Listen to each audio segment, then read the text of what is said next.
Good morning, Malta and Gozo, and welcome to another edition of Lovin Daily. I'm your host, Jonathan Cilia. Today I'm joined by Tim Diacono. Yesterday was another big day in Malta. The USA, UK, and Germany voted to grey-list Malta ahead of a final FTAF decision. Roberta Metsola and the environmental minister have clashed over their green vision for the island. A popular Gzira restaurant has announced that it will close for lunch due to a lack of staff. A grandmother has urged St. Vincent de Paul Resident Care Home to release her mother, and X Factor Malta will return for season 3. Now definitely stay tuned to the end of today's episode. We've got a very special guest, Marisa Xuereb from the Chamber of Commerce, to speak to us a little bit. But Tim, first story, a pretty big one, right? Yeah, so the Financial Action Task Force is currently deliberating whether or not to grey-list Malta, and some of the heavyweights, namely the USA, the UK and Germany, are lobbying to grey-list us due to lack of compliance for money laundering rules. However, other countries are backing Malta's position that it should not be grey-listed due to changes in the system that have been made. Now the final decision has not been taken yet. It will come next week, but either way it's going to be close. And Malta awaits the best news. You know, this is very worrying for Malta's political class. You know, opposition leader Bernard Grech has even spoken out about this. He's actually appealed to the FTAF task force to recognize the sacrifices Malta has done, Maltese companies have done, as well as professionals over the last few months. You know, he listed a number of changes, including legal as well as regulatory changes, but only time will tell if they take it on board. Moving on to our next story of the day. Two leading politicians have clashed on social media over, you know, the differences in their green visions for the future of the island. So PN MEP Roberta Metsola had published a green manifesto. It had 7 points, kind of, you know, detailing her vision for the island when it comes to the environment. However, it was met with a large degree of skepticism by Environmental Minister Aaron Farrugia. Speaking in Parliament 2 days ago now, he said that Metsola's manifesto sounded nice on paper, but lacked any concrete proposals. And he even said that, quote, he did not expect fairy tale politics to come from her. Obviously, Metsola is not one to take this lying down. She hit back very, very shortly afterwards, saying that the minister himself was someone lacking in vision, ambition, and inspiration. Actually, she said that he was devoid of any vision. So a bit of a back and forth between these two, you know, leading politicians. Yeah, and one thing that was missing was neither of them proposed a single policy to improve the situation. So the problem is it is true that, like the minister said, it's easy to speak about the environment, but no one, that includes him himself, has the guts to propose real concrete changes, because it's going to step on a few people's toes, and if there's something that our political class doesn't like, it's stepping on people's toes, especially if they have money.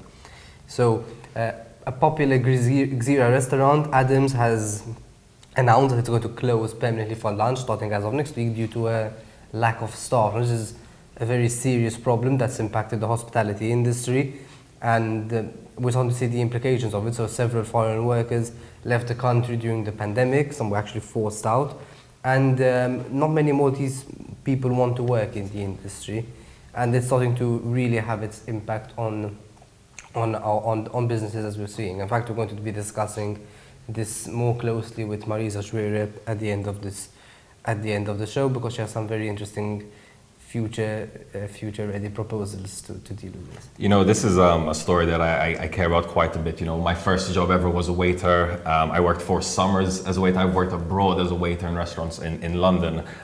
So, you know, this sector is a very important sector, but it's something that doesn't get much love. You know, people don't really grow up dreaming of being a waiter.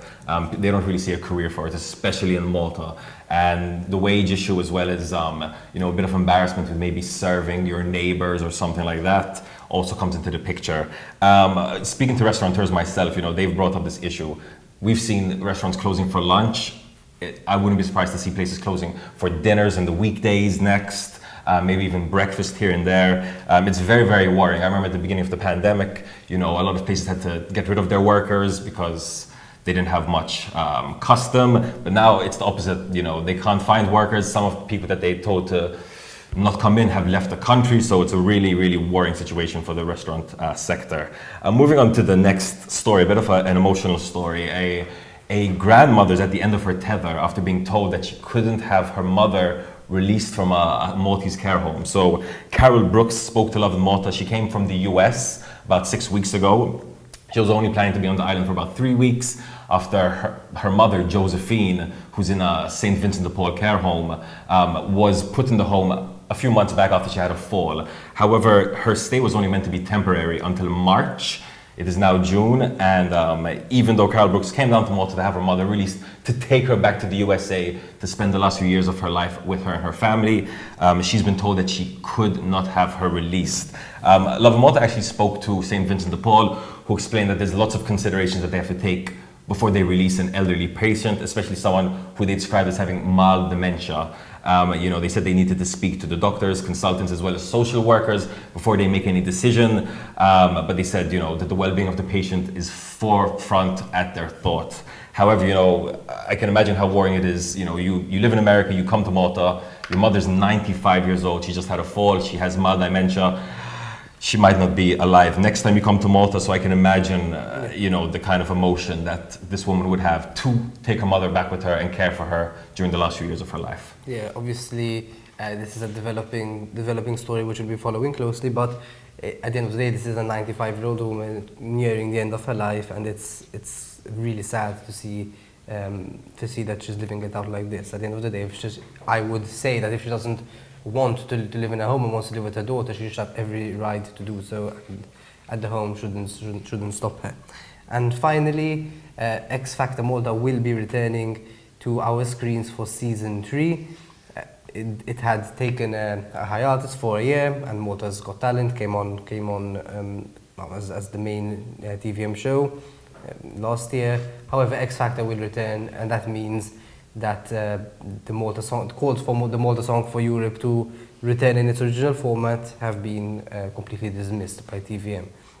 Now, this is the new way we're choosing our Eurovision songs, and it worked out okay last time, perhaps not as well as many people had expected it to, but the real point of X Factor is to find untapped quality, pure musical gems. I just wonder if there's many if there are any actually hidden talents left to be discovered. No, it's a very fair question. Malta's only so large, especially when it comes to singing competitions. It's generally the same amount of faces, the same regular faces. We've got a lot of talent, a lot of singing talent in Malta.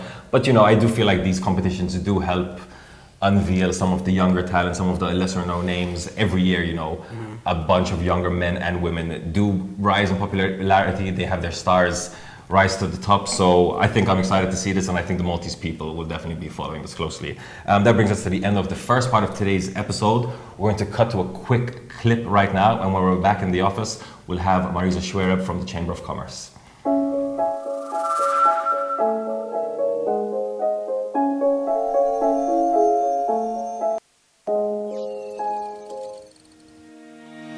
Who is the cool robot? Yes, he is Holobot, a collecting robot integrated safety, intelligence, and large capacity. So, how does he work? So many big and heavy dishes. Just call him.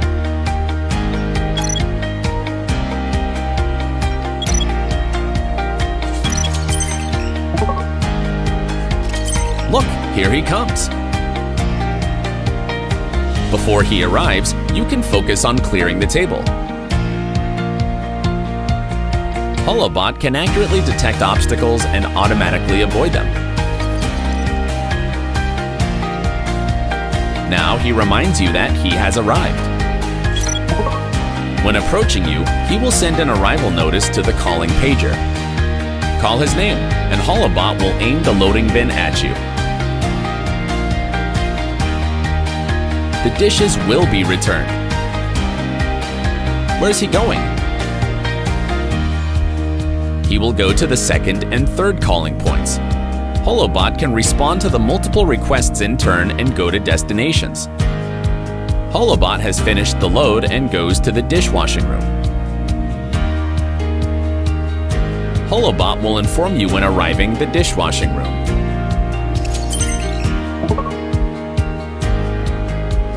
Get all the dishes. Don't touch it with your hands. Just pass across the head sensor from a distance. He will return to the waiting area. This is Holobot, a powerful collecting robot with 60 kilograms loading weight and quadruple efficiency of a waiter. No matter in a coffee shop, a hospital, or a restaurant, Holobot will quickly respond to your every call.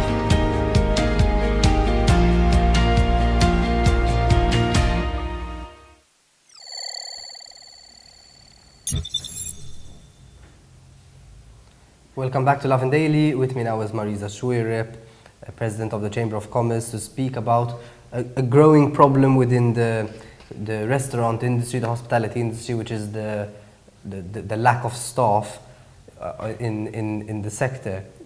Hello Marisa, thank you for accepting this to be on our show today. Thank you for the invite. So as we discussed, several restaurants are feeling the pinch of the pandemic, not in a different way now, because there's a serious staff shortage. So many foreign workers left the country because they were either, during the pandemic, they were either forced out or they left voluntarily. And not many Maltese people want to work in the sector. Now recently you proposed quite an interesting solution, which is robot waiters. Yes. So can you expand on this, please?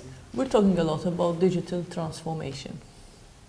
And I think it's important to understand what we mean by this. By digital transformation, we mean that we assess all processes in our economy. We identify those bits of processes that can be digitized, that can be performed by technology, and that way we free our human resources to do those things that only humans can do, or that humans do best. Now, if we take the job of a waiter, for every 5 minutes that the waiter spends talking to a customer, which is that part of his job that the human does best, he spends another 15 minutes running around carrying dishes and plates from one end of the restaurant to the other, to the kitchen and back. So my idea is get a digital trolley to do the carrying, to take plates from the kitchen to the tables and back. And let the human waiter assist the customer with choosing the dishes, with opening a bottle of wine, talk about the ingredients that are in the food. Sometimes they have no clue. Okay? And this way also the job of the waiter becomes more attractive because there is less physical work in it. I mean, whoever has worked as a waiter will tell you that it's physically taxing. So the waiter will not do any of the manual work himself. He'll just be there to explain the menu. To interact with customers. And this is the thing that only a human can do, really and truly. I mean, a robot can do it, but it's a completely different experience. It takes the fun away out of the service part of the waitering job. But the carrying around from one end of the restaurant to the other, this can be done quite easily with today's technology by a digital trolley, a smart trolley, that I have to say does not need to look like a human being. I am personally put off by robots that look like humans. A trolley should look like a trolley. But with today's technology, it should be smart enough to be able to find its way from the kitchen to a specific table. But how will it work for a restaurant in terms of cost, right? So it won't be more expensive for a restaurant rather than just to employ a single person. You employ a single person and a robot as well. No. So to be fair, we've come to the point where restaurants are closing or reducing their operating hours because of lack of staff. So the question is not anymore, is the trolley cheaper than the human? The question is, look, we do not have the labor supply to continue operating in the way we are. So we need to introduce technology to be able to maintain the same supply of restaurant service. Otherwise, we have to reduce tables or reduce working hours or shut down completely. Now, in terms of costs, technology, there's a significant cost outlay at the beginning when you invest in the equipment. The maintenance is normally then cheaper. The major hurdle at the moment is that because international travel is still restricted due to the pandemic, particularly from countries outside the European Union, to introduce such technology, typically you need to bring over people from those countries where this technology is being developed. And I think that is the major hurdle, even more than the financial outlay at the moment. What will you say to people who will argue that the reason people aren't applying for these jobs is because the restaurants aren't offering high enough salaries. Like, why don't they just increase their salaries rather than go for trolleys or robots? Salaries are increasing, but it's still not enough, because what is unique about the restaurant business is actually the working hours. So the bulk of work needs to be done in the evenings and over the weekends. And this is a time when people nowadays are reluctant to be working, especially after having been indoors for practically a whole year. Everybody's looking forward to a summer of going out, of spending the weekends out with friends, particularly the younger generation. And this is a point that we need to make. Traditionally, the restaurant business relied heavily on students having a part-time job while they are studying and using the experience to learn how to interact with people, different kinds of people, because you get different kinds of customers. It was a learning experience. This is a learning experience that most students are opting out of. And this is a problem in many ways. It's not just a problem because it restricts the supply of people taking up these jobs, but it also diminishes the skill sets of students coming out of the education system, because working in the catering industry teaches you a lot. Yeah, it does. In fact, I used to work in it, but so as a student. So why? So do you think this actually is a cultural issue then? That, of course. That students are getting lazier and don't want to work in jobs where they'll have to, put in the hours when they could otherwise be enjoying themselves. As in, what changed over the past few years? I think we're struggling across the board with striking a balance between having fun and learning. And we're also struggling with assigning value to things that have value. So working in the catering business has enormous value for any student, even if you want to become a doctor or an engineer or a lawyer eventually. The experience that you get from dealing with people in a restaurant environment when you're still in your teens or early 20s is invaluable. We have to attach value to that experience. So why do you try and encourage more students to get into this line of work rather than getting robots and trolleys? Because I think that the encouragement there is beyond the employers. I mean, employers, they can pay more, yes, but this is not enough, clearly. It's the mindset. You have to want to do it. It's more than the money. What you get out of an experience in a catering job as a young person is much more than the money. And it's that much more that is not being valued. I mean, the money is there, and in a culture where people appreciate service, and this is what we have to also reintroduce in our culture. People tip for good service, and therefore the income of waiters is supplemented significantly by tips. I'm not 60 years old, but 20 years ago, when people my age were doing these kind of jobs, what we got in tips exceeded what we got in pay. And there was a competition actually on who gets most tips. So the culture has changed significantly in 20 years, and we need to address this because the ripple effects of this are being felt not just in the catering industry, but in all industries, and not just in the younger generation, but even in older generations. We need to learn to value service, and we need to learn to value a learning experience that is maybe outside of what we pursue to be our core competence or our career ambitions. So what would your advice to government be right now as it looks to tackle this problem? If you're going to have lobby groups who are going to suggest ways to make it easier for them to import foreign workers to fill in these jobs. Do you agree with this strategy? I mean, the challenge with foreign workers at the moment, particularly those coming from third countries, is that the situation in terms of COVID is far less controlled in third countries than it is within the European Union. So there are significant risks of opening the doors wide open to workers coming from third countries. Because what was happening before the pandemic was actually this. We were getting people from third countries to fill in the gaps we have in the labor force at all levels and in all industries. The phenomenon of a shortage of labor is not restricted to catering. It's across the board, and it's not just in catering that you have projects that don't take off because there isn't the labor to get them done. But in catering, people realize it's happening because it affects them directly. But if a factory closes down because it can't find the right labor force, it doesn't affect anybody's entertainment. But when a restaurant closes, then people feel it. Mm-hmm. And finally, like your solutions is quite it sounds futuristic. There are like you said, there are other countries that have already adopted Yes. it in restaurants. Yes. So looking at other countries, do you foresee any other kind of work that's currently being done by humans, which will be taken up by machines in the near future? Like Yes, not of something- course, it's happening even in Malta. I mean, I've seen at supermarkets, I've seen self-checkouts. Yeah. They exist already. So in a matter of few years, probably most checkouts at supermarkets will be electronic checkouts. This is clear. This is the way it's going. So it will happen Should even we in resist restaurants. it though? No, I don't think we should resist it. I think we should embrace it because ultimately it will improve the quality of life and it will allow us to be able to have better incomes as well.